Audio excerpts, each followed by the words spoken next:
오늘은 아멘 그리고 라는 제목으로 하나님의 말씀 전하도록 하겠습니다. 우리가 지금은 다 예수 믿고 있습니다만 예수 믿기 전에 우리는 모두 다 죄인이었습니다. 성경에 보면 예수 믿기 전에 우리의 상태를 본질상 진노의 자녀였다, 죄와 허물로 우리의 영이 죽어 있었다, 죽은 존재였다, 이렇게 표현하고 있어요. 본질상 진노의 자녀, 영적으로 죽어 있는 존재, 이런 보잘것없는 우리들을 예수님께서 받아들이셨습니다. 우리가 주님 앞에 나왔을 때 주께서 우리를 조건 없이 받아주셨어요. 우리가 삶에서 예수님을 우리의 주인으로 영접했잖아요. 우리가 주님을 우리 삶의 주인으로 영접을 했는데 사실은 주님께서 우리를 용납해 주신 것입니다. 네. 우리 입장에서는 우리가 주님을 영접한 것 같은데 실제로 영접도 했죠. 그런데 주님께서 우리를 용납해 주셨으니까 우리가 주 앞으로 나아갈 수가 있게 된 것입니다. 은혜입니다. 마태복음 12장 20절에 보면, 그 말씀에 보면 예수님을 가리켜서 이렇게 말씀했어요. 예수님은 상한 갈대를 꺾지 아니하며 꺼져가는 심지를 끄지 아니하시는 분. 우리 예수님은 상한 갈대와 같은 사람도 꺾지 않으시고, 갈대가 상했어요. 쓸모없잖아요. 그런데도 꺾지 않으세요. 꺼져가는 등불의 심지 끄지 않으시는 분.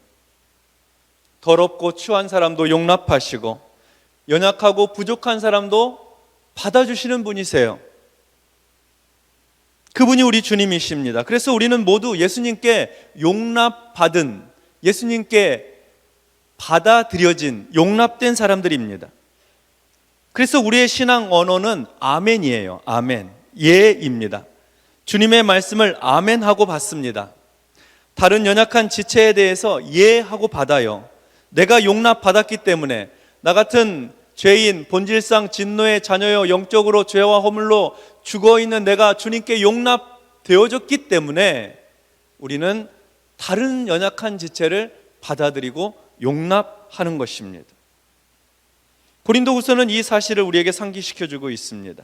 오늘 본문에서 다시 한번 보면 하나님의 약속은 얼마든지 그리스도 안에서 예가 되나니 그런즉 그로 말미암아 우리가 아멘하여 하나님께 영광을 돌리게 되느니라.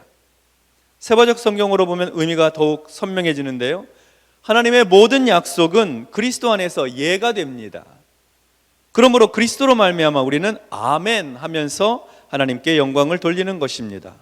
이렇게 번역하고 있습니다. 우리가 아멘, 하나님 말씀에 아멘 하면 그것이 하나님께 영광이 되고, 우리가 다른 사람에 대해서 예 하고 다른 사람을 받아들이고 긍정하면 그것이 하나님께 영광이 된다는 것입니다. 하지만 고린도 교회는 그러지를 못했습니다.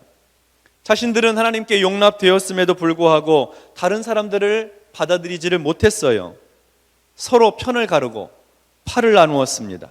파당을 만들었어요. 은혜를 모르는 사람들이죠. 기독교 이단의 가장 큰 특징이 무엇입니까? 나누는 겁니다. 편을 가르는 거예요. 당파를 만드는 것이죠. 이 신천지 같은 이단이 교회에 들어와서 하는 일이 편가르기입니다. 처음에는 교회에 등록하고 아주 성실하고 열심히 일하는 성도로 살아요. 그런데 몇 년 지나고 심지어 십수년이 지나고 나서 서서히 본색을 드러나게 되는데 교회를 헐뜯고 파당을 만들고 편가르기를 하고 목회자를 비판하고 교회에 분란을 만드는 거예요. 착한 성도들을 꼬드겨서 교회 밖에 좋은 성경 공부가 있으니 한번 가보자고 합니다. 고린도 교회는 하나님께 영광이 되지를 못했습니다. 편가르고 나뉘었기 때문에. 그들 스스로는 하나님께 용납이 되었지만 그들은 당파를 만들며 싫은 사람, 좋은 사람을 나눴어요. 그러나 예수 믿는 사람들은 하나님께 용납된 사람들이고, 하나님께 받아들여지고 용납된 사람들은 팔을 나누거나 편을 갈라서는 안 되는 것입니다. 아멘 해야 되고 이해해야 되는 것이죠. 우리가 하나님께 용납되었으면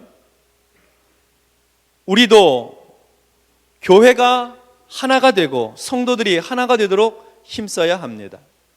우리가 하나님께 아멘 하였으면 아멘 한 다음에는 이제 실천하는 신앙이 필요해요.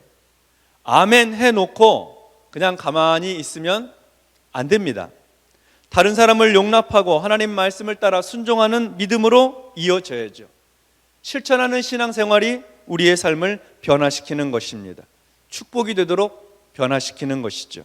그러니까 아멘 하고 나서 그 아멘한 말씀을 따라 살아야 하는 거예요. 그게 하나님께 영광이 되고 우리 삶에 큰 은혜와 복이 되는 것입니다. 누가복음 18장에 보면 예수님께서 한 비유의 말씀을 해주세요. 두 사람이 하나님 앞에서 와서 기도를 합니다. 한 사람은 감히 고개를 들지도 못하고 고개를 푹 숙이고 가슴을 치면서 하나님께 기도해요. 주님, 저는 죄인입니다. 용서받지 못할 죄인이에요. 저를 긍휼히 여겨주십시오. 불쌍히 여겨주십시오. 이렇게 가슴 치며 기도하는 죄인은 세리였습니다. 또 한 사람이 있습니다. 그 옆에서 기도하는 다른 한 사람, 바리새인입니다.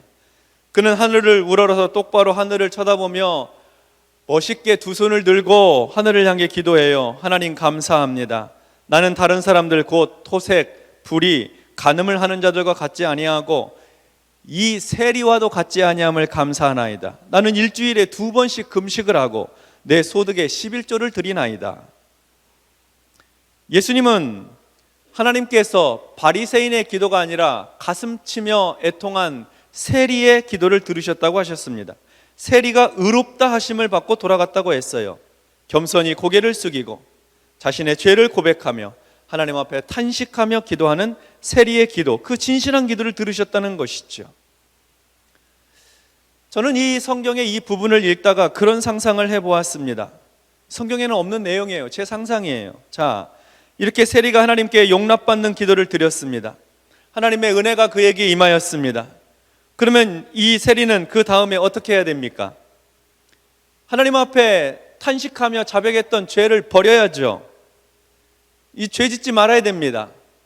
변화된 삶으로 나아가야 되는 것입니다. 달라져야 되는 것이죠. 아주 갑자기 180도 다 안 달라져도 괜찮은데 어제보다는 달라져야 될 거 아닙니까? 지난주보다는 변해야죠. 그런데 세리가 그 다음 주에 와서 똑같이 기도합니다. 가슴을 치며. 그 다음 주에도 똑같이 기도를 합니다. 하나님 앞에서 은혜 받고 아멘 했는데 그 다음이 없다면, 변화가 없고 항상 반복적인 신앙의 매너리즘에 빠진 그런 신앙생활을 하게 되는 거죠. 성장하지 않는 것입니다. 퇴보하는 것이에요. 이렇게 되면 그의 기도는 입술의 기도가 되고 그의 믿음은 온전한 믿음이 되지 못하는 것입니다. 하나님을 만홀히 여기는 일이 되고 말지요. 여러분, 우리가 아멘 하였으면 그 다음이 있어야 하는 것입니다. 하나님 말씀에 아멘 하였으면 그 말씀에 순종하는 것이 뒤따라야 하는 것입니다. 할렐루야. 하나님 은혜에 아멘 했으면 나도 다른 사람들에게 너그러워져야 하는 것입니다. 내가 용납받았으면 다른 사람 용납해야 하고 한 마음으로 교회를 섬겨야 하는 것이죠. 말로 아멘 하였으면 그 다음이 있어야 됩니다. 그 다음이 없으면 불완전한 신앙이요, 그 믿음은 허망한 믿음이 되는 것이에요.